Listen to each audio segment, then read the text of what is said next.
So, it's a cab-over thing with you, huh? Well, we got just the ticket for you. We got a lot of new cab-overs for you to see in this number 4 of those killer cab-overs episode.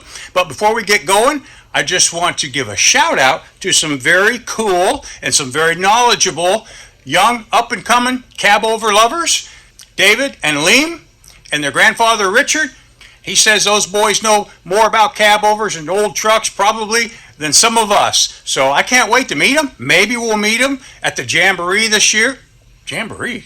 What's he talking about, Jamboree? Ah, speaking of which, you guys need to make your plans to come to this. This is the fourth year that we've had the Jamboree, GMC Jamboree. So get your trucks ready, and they don't have to be finished. They don't have to be trailer queens. We don't want trailer queens. We want trucks like this that you're working on. Bring them and share them with us. That's what it's all about here at the Truckers Lounge. So without further ado, I think I'll show you some more cab overs.